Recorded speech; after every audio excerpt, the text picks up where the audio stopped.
আমি গোলাম রাব্বি। আমি অস্ট্রেলিয়ার ভিসা পেয়েছি ফেব্রুয়ারি ইনটেকের জন্য। Hair is my visa and I got my visa from CQ university.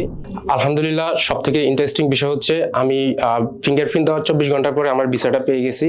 So আমি অনেক হ্যাপি ফর দ্যাট। এখন হচ্ছে আমি আমার আইএলটিএস এর জার্নি থেকে শুরু করে এবং ভিসা পাওয়ার জার্নিটা শেয়ার করব আপনাদের সাথে। ফার্স্টলি আমি হচ্ছে একটা আইএলটিএস কোচিং সেন্টারে ভর্তি হয়েছি।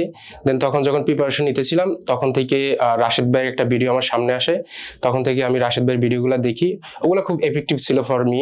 অ্যান্ড তারপর থেকে যখন মানে পরীক্ষা দিব ওই ডেটটা আসে, তখন থেকে আমার ভাবনা ছিল আমি হচ্ছে বাংলাদেশ ইমিগ্রেশন সেন্টারে আসব আমার ভিসা প্রসেসিং এর জন্য।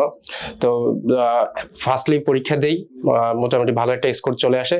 তারপর আমি বাংলাদেশের ইমিগ্রেশন সেন্টারে চলে আসি এবং নুশাদ আপুর সাথে কন্ট্যাক্ট করি ফর অস্ট্রেলিয়া। নুশাদ আপু আমাকে অনেক সুন্দর করে গাইডলাইন দেয় কি কি লাগবে এবং কোথা থেকে কিভাবে শুরু করব। ওইভাবে আমি আমার ফাইল ওপেন করি নুশাদ আপুর কাছে। দেন আস্তে ধীরে নুশাদ আপু অ্যাপ্লাই করে, লাকিলি আমি অফার লেটার পেয়ে যাই। তারপর থেকে রিয়াদ ভাই, নুশাদ আপু আমাকে অনেক দিক দিয়ে হেল্প করে। যে কোনো সময় যদি কোনো পেপারসের সমস্যা হতো আমি নুশাদ আপু এবং রিয়াদ ভাইকে কল দিতাম এবং ওনাদেরকে আমি কল দেওয়ার সাথে সাথে রিস্ক করতে পারতাম। ওরা আমাকে অনেকভাবে হেল্প করছে। So luckily after that I got my Australian visa. অনেকেরই একটা ভুল ধারণা থাকে অস্ট্রেলিয়া যেতে হলে 20 লাখ 25 লাখ টাকা এরকম বিগ অ্যামাউন্টের প্রয়োজন হয়। আসলে এটা পুরোটাই হচ্ছে একটা ভুল ধারণা। আমারও এরকম ধারণা ছিল যে হয়তো আমি অস্ট্রেলিয়া ভিসা পেতে গেলে আমার 25 লাখ 30 লাখ টাকা খরচ যাবে।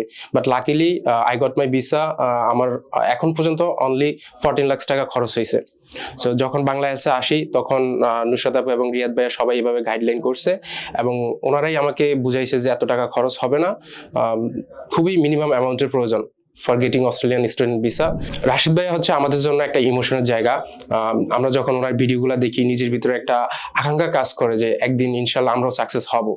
সো সেই জায়গা থেকে যখন আমি আইএলটিএসে ভর্তি হই তখন থেকে আমি একটা ওয়ালপেপার আমার স্ক্রিনে দিয়ে রাখি, সেটা হচ্ছে এটা। এবং যখন আইএলটিএসে ভর্তি হই ওই সময় থেকে এখন পর্যন্ত আমি এটা আমার ওয়ালপেপারে রেখে দিয়েছি। এটা হচ্ছে কোনো এক গভীর রাতে ফ্লাইট হবে ইনশাল্লাহ। আমি অস্ট্রেলিয়া ভিসা পেয়ে গেছি, আই হোপ আমার ফ্লাইটটাও কোনো এক গভীর রাতে হবে।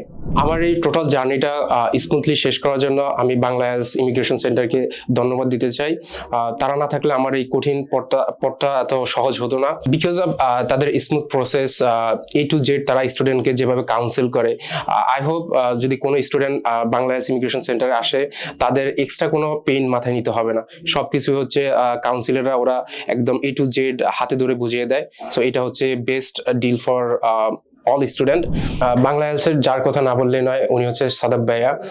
আমার ডকুমেন্টেশনের যত ধরনের পেপারস নিয়ে ঝামেলা হয়েছে সবকিছু সাদাব ভাই আমাকে A to Z হেল্প করছে। যখনই আমি ওনাকে কল দিতাম বা মেসেজ দিতাম উনি সাথে সাথে আমাকে রেসপন্স করতো। সো এই জিনিসটা আমার বাংলাদেশে সব থেকে ভালো লাগছে। প্রত্যেকটা মানুষ খুবই ভালো এবং ফ্রেন্ডলি। যখনই তাদেরকে রিস্ক করতে চেয়েছি সাথে সাথে ওদেরকে পেয়েছি। সো আমরা অ্যাজ আ স্টুডেন্ট যখন কোনো এজেন্সির উপরে রিলে হই তখন এই জিনিসটা খুবই দরকার, ওদের রেসপন্সটা পাওয়া। যখনই আমরা মেসেজ করব যদি ওরা ফিডব্যাক সাথে সাথে না দেয় তখন আমরা খুবই ডিসঅ্যাপয়েন্টেড হয়ে যাই। কিন্তু বাংলাদেশ ইমিগ্রেশন সেন্টারের এই জিনিসটা নিয়ে আমি টোটালি স্যাটিসফাইড। আমি আপনাদের স্টাডি অ্যাব্রোডের জন্য আমি হাইলি বাংলাদেশকে রেকমেন্ডেড করব, কারণ ওরা হচ্ছে একটা আস্থার প্রতিষ্ঠান। বিকজ আমরা সবাই রাশেদ ভাইকে চিনি আর রাশেদ ভাই আমাদের ইমোশনের জায়গা। সো আপনারা সবাই ভরসা করতে পারেন এবং বাংলাদেশে আসতে পারেন আপনাদের স্মুথ ভিসা প্রসেসিং এর জন্য।